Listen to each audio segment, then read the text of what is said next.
All right, go. I'm rocking with Don Kilam. Let's go.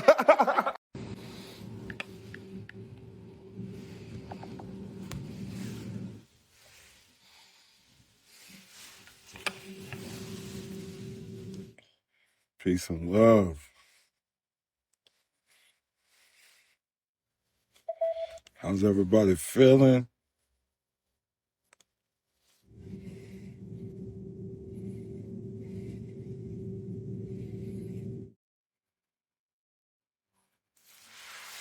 Peace and love, peace and love.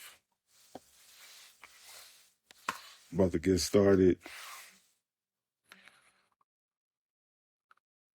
We going over the ministry trust today, the 508c1a.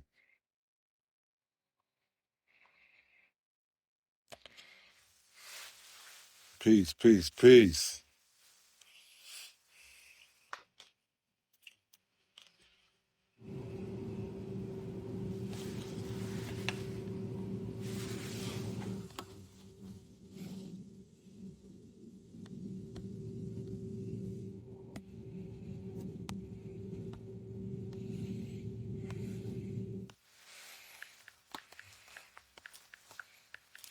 Let me know where y'all tapped in and tuned in from.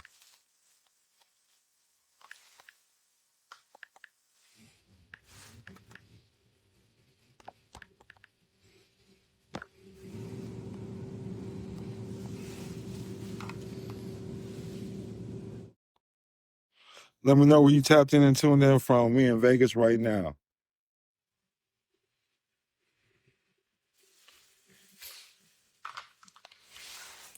I'm going over some great information. We got Houston in the building, Atlanta in the building, Chicago in the building.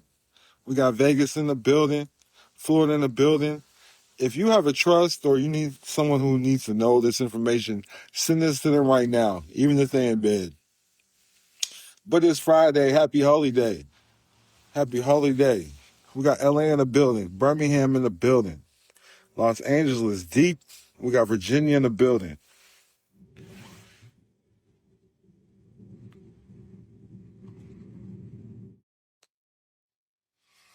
Recording in progress. We got Oklahoma in the building, Arizona in the building, Virginia, LA, Birmingham, Cali, Florida, Chicago, Atlanta, Houston, North Carolina. Y'all, you up late with me tonight. Well, peace and love. We're going over the 508c1a Ministry Trust. We're going to go over Ministry Trust and unincorporated associations. And if I just see gurus out here just slinging the shit that I gave them. I sit down, because there was this one female in particular, I'm not going to name names or not, South New Mexico and South Africa.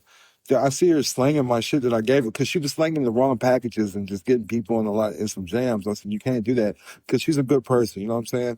But now she's hustling the game I gave her. No shout outs, nothing. At least give me a shout out. So I'm going to give it to y'all. Like, I brought it to the public first. The forms 4029 and IRS forms 4361. If you're in the ministry, you're operating as a ministry. And tonight, I'm going to show you how to start your ministry from zero to hero. Okay, I'm going to give you the game. If you don't catch it the first time, you're going to have to watch it a few times. Watch it until you get it. And how you're going to get this full replay is tapping into the school. How you're going to tap into my private community is calling the number at 702-200-4900. Again, just call 702-200-4900 and say, I want to be part of the private community, DK's private business circle. Or you can text Private Life at 702-200-4900. You can also text Private Life at 702-200-4900, but you can call it automated. They'll send you the links right away. All right. And then tickets will be going on sale sometime next week for the Las Vegas event, Memorial Day. It's going to be a 3-day weekend, Friday, Saturday, and Sunday. You don't want to miss it. It's going to be the biggest event I've ever done. You want to be part of it. The tickets are going to go on sale. I'm going to drop it in the school community first. DK's private business circle. All right. And that's how we maneuver, and that's how we moving and grooving. It's your boy, Don Kilam. Now, let's go over some great information today. Now, as always, let me give you a disclaimer. I'm not a licensed attorney, tax expert. I do this for educational and informational purposes only, okay? And truthfully, You can go straight. Attorneys aren't going to teach you this because this is truthfully a part of the private sector, even though it is in the public sector with codes and statutes. The actual code and statute is going to be 26 USC 508. 26 USC 508. And there you'll learn that this is a 508c1a. When you establish your ministry as a 508c1a trust, and let's before we even get into the trust, understand freedom of religion. That's Amendment 1, right? Part of your Constitution. So an attorney cannot tell me I cannot start a ministry. Who is the first people that teach you about God? Your creation story. It comes from your family. You have to take care of your family. So those are your private members. Whether you're taking care of the elderly in your family, whatever it may be, this is your ministry, okay? So to get started, anybody can get ordained. And you can get ordained online, and this is upheld by Supreme Court. This is where I actually learned about it, and I'm showing everybody an old one. I've been an actual ordained minister since 2017. Not through this website particularly, but through this website since 2019. All right, I actually went through the I had to learn. I went through the ministry for real, ministry training. But they do offer ministry training. But Universal Life Church, ulc.org, Universal Life Church, it pops up right now on themonastery.org, themonastery.org. It's the same thing, ulc.org, universallifechurch.org. And there you can get ordained automatically. They allow anybody to get ordained, and then they give you the information on how you can baptize your children, which is an important key because you can use baptismal certificates as identity in law. I can't make this up. You can use baptismal certificates. Say you want to get a passport. You can use baptismal certificates. This is United States Department of State, U.S. Department of State, right here, travel.state.gov, and it's telling you right here that they take baptismal certificates, okay, as a record for evidence as a passport.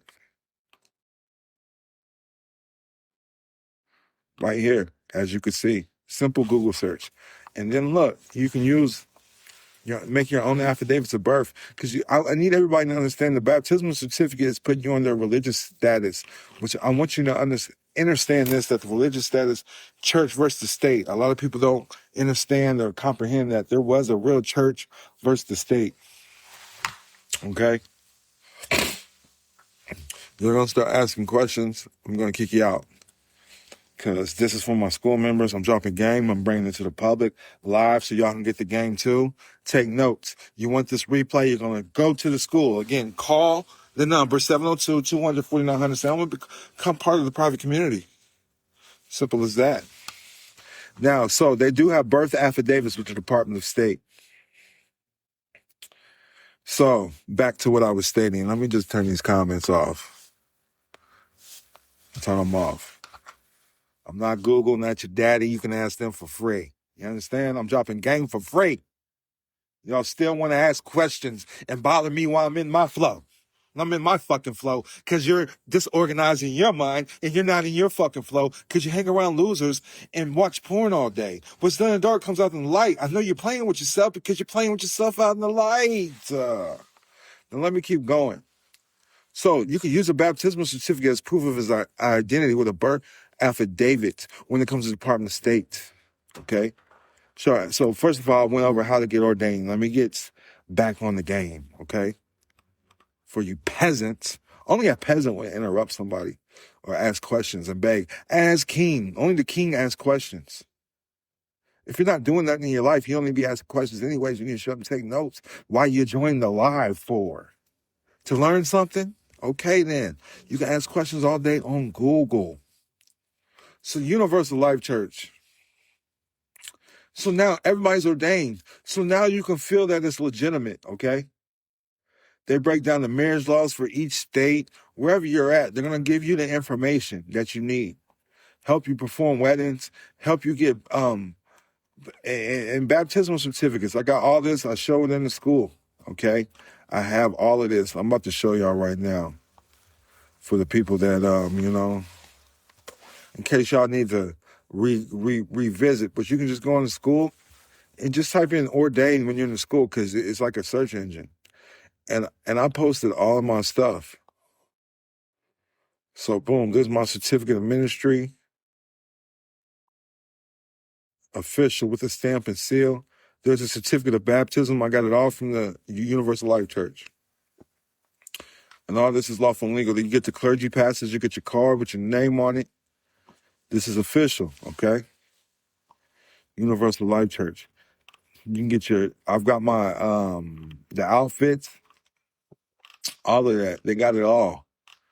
Get your clergy gear. Get all of that, okay? Now, also in the school, if you're a Moor, I show people how to also.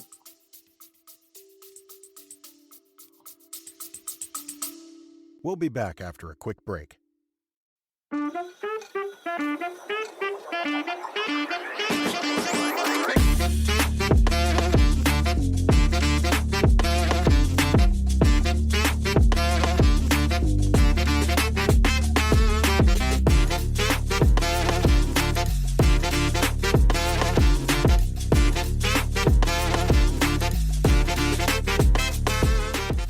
Peace and love, it's your boy Don Kilam, and welcome to Dream Keepers Radio, that private life podcast. You're here, tuned in with your boy, and this is brought to you by Follow the Yellow Brick Road by Don Kilam. Search the book on Amazon now. Go get the book and uncover the matrix and how the United States is operating in the financial marketplace. Much peace and love.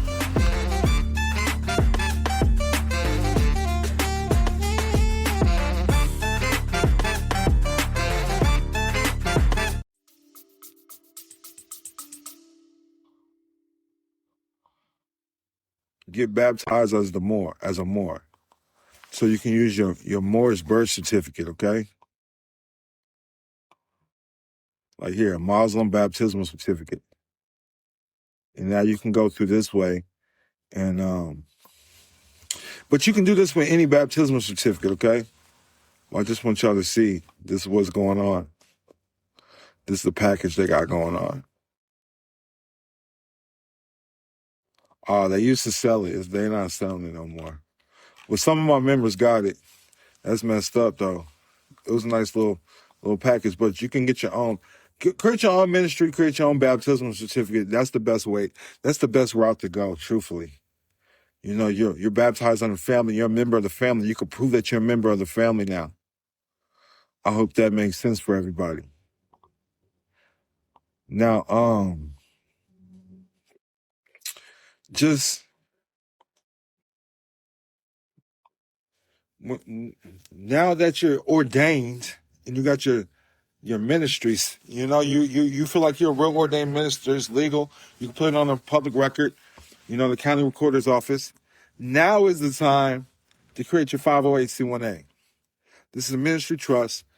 It's different than a 501c3, nonprofit tax exempt, because your freedom of speech is pretty much controlled with a 501c3. Okay, but you can create the 508c1a and operate as a 501c3. That's how I maneuver, because not all states really recognize you as a tax exempt entity, even though as soon as you set up your 508c1a, you're automatically tax exempt. Now, these also go into play with something called a private foundation. You can create a private foundation, which is a 509A status, and I'm not going to get deep into that today, but that is the private foundation.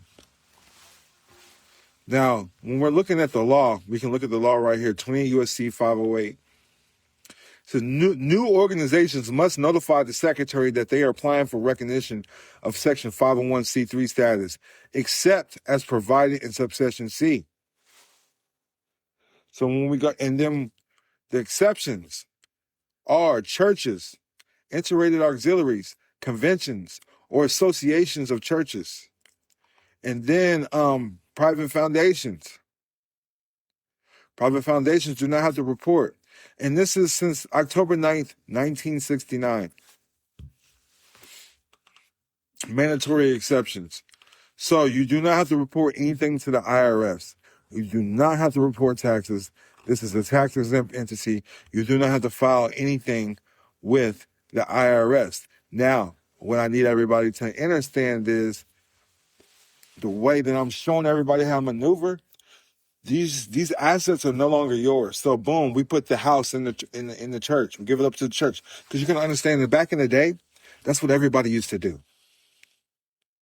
You go on a crusade and fight for God. So you would give up your house, your car, all your belongings to the church. So this is what we're doing, even though it's a family organization. And I'm gonna tell you, this is how all the elite operate. The Kennedys, they were sued before back in the 60s. Everything belonged to the family foundation, to the private ministry. Donald Trump, this is how he was given his legacy from his father through the family ministry. Warren Buffett, this is how he maneuvers. Bill and Melinda Gates Foundation. Just look these things up. Private foundations. So, what I tell everybody, there's layers. Make your name the LLC. Create a holding company in one of the 5 charge and order protection states, which is Alaska, Nevada, Wyoming, Delaware, or South Dakota.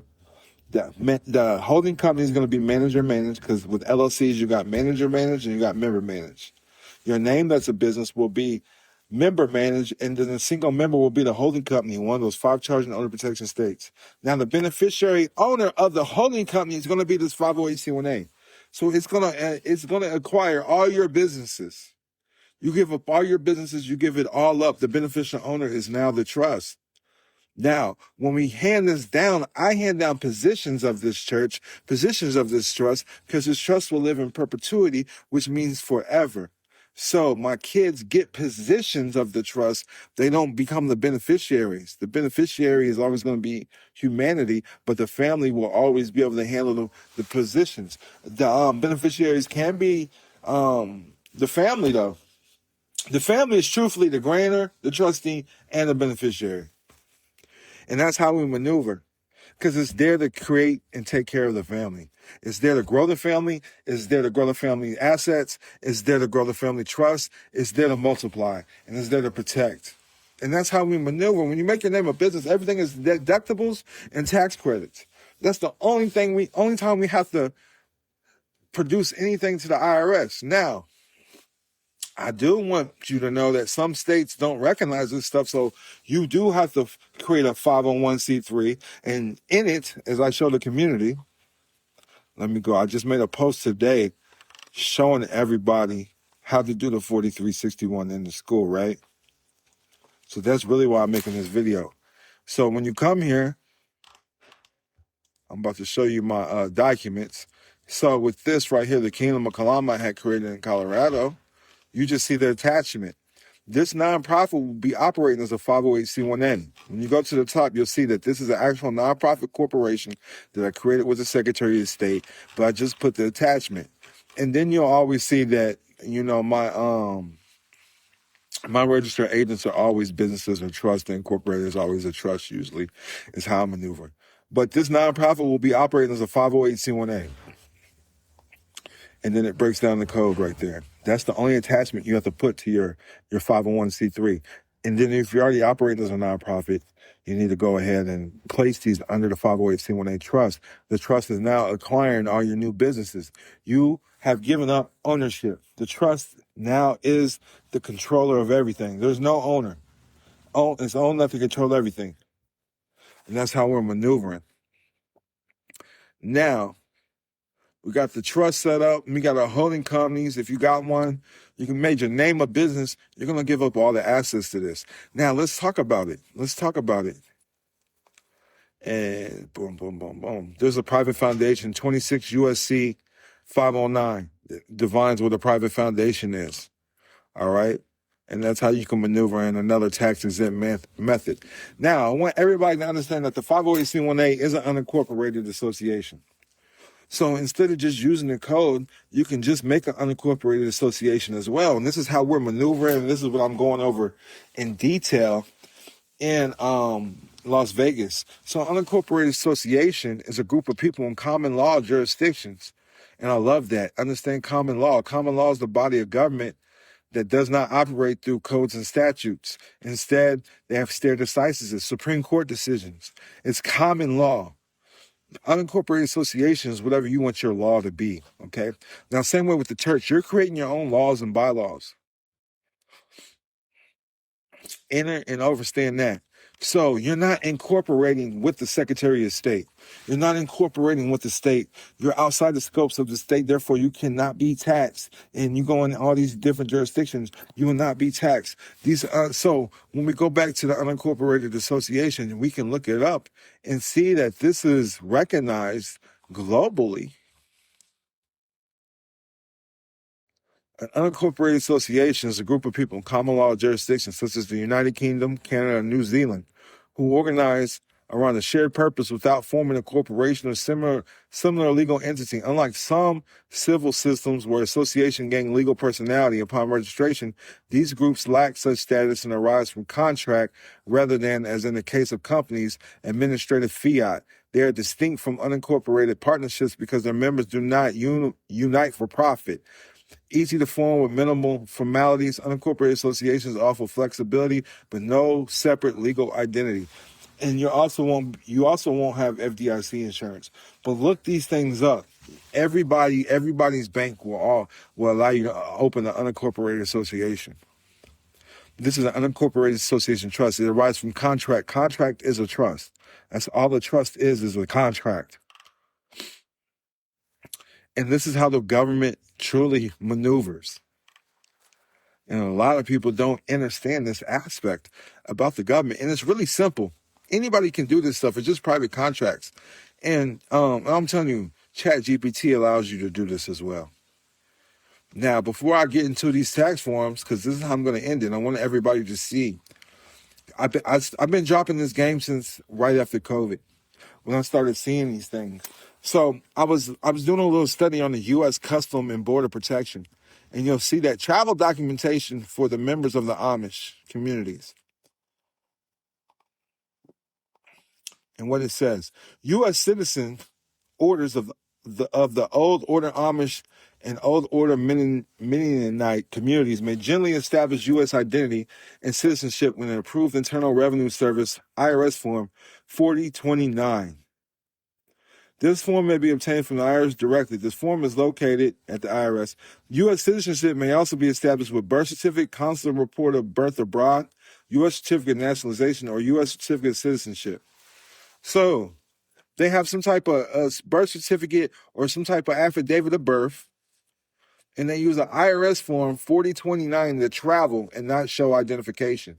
Now, boom, this is also from the U.S. Custom and Border site.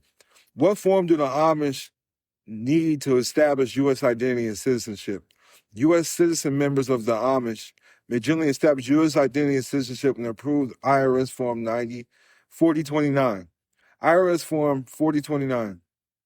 U.S. citizenship may be established with the following: a birth certificate, a consular report of birth abroad, a certificate of nationalization, or a certificate of citizenship. And they create these documents themselves. They have their own type form of birth certificate. You can use a baptismal certificate. These forms can be used. And that's what I'm telling you. This is directly from the U.S. Custom and Border Protection. CPB.gov. And then you just keep searching.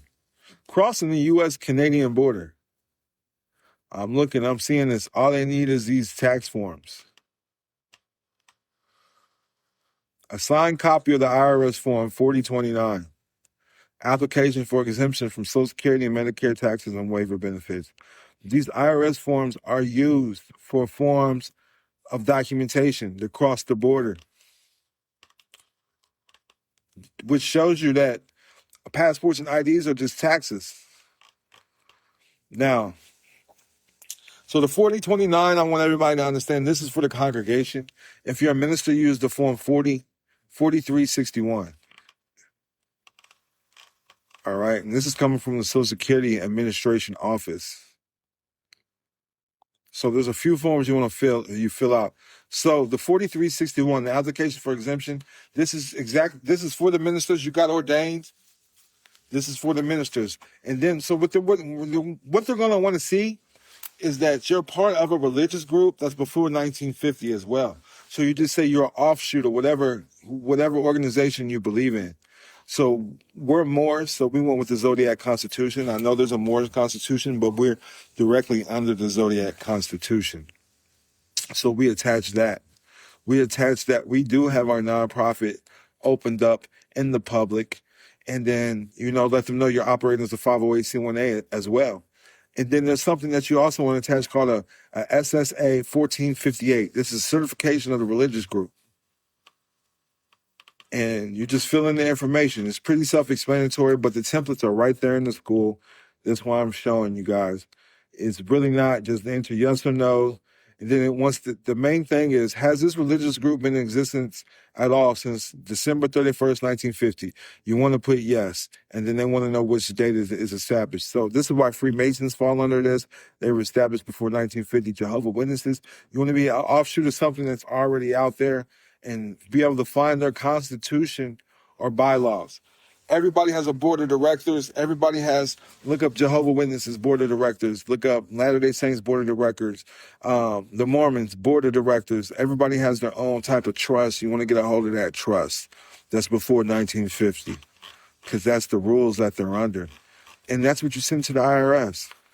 It's that simple. And then I want y'all to see this.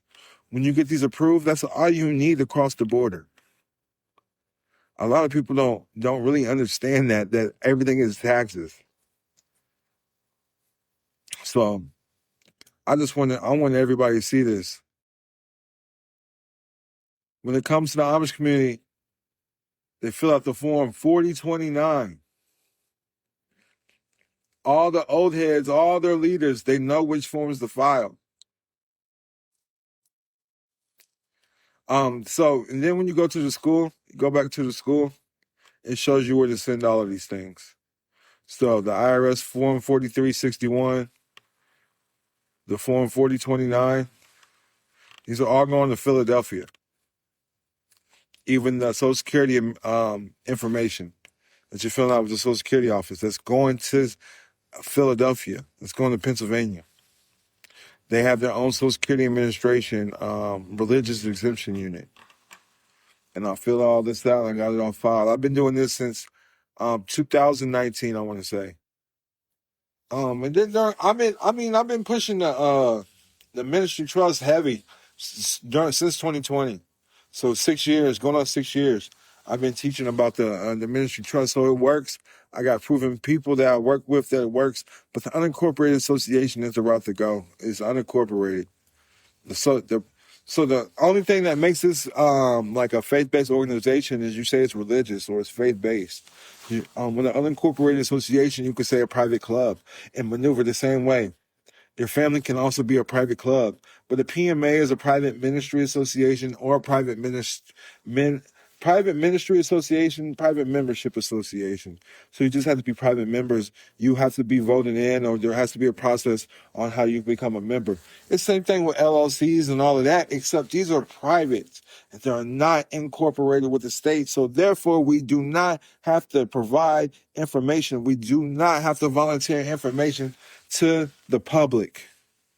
I hope this makes sense. To learn more, call 702-200-4900 and book a consult. We'll send you a link. My virtual assistant will send you a link and get you all the information that you need. Well, that's what I got for y'all today. I had to put this information out.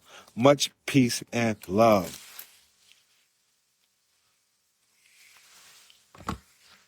Flavor Flav in the building. Yo, Don Kilam, keep doing your thing, G. Hey, yo, check 1, 2. This is Flavor Flav in the building, you know what I'm saying? Word up. Hey, yo, make sure y'all check out the song bars, you know what I'm saying? Word up by my man Don Kilam. You heard? A Fresco King. Yeah, boy. You know what time it is. Make sure y'all check out the bars by my boy. All right? Flavor Flav in the building. Yo, Don Kilam, keep doing your thing, G.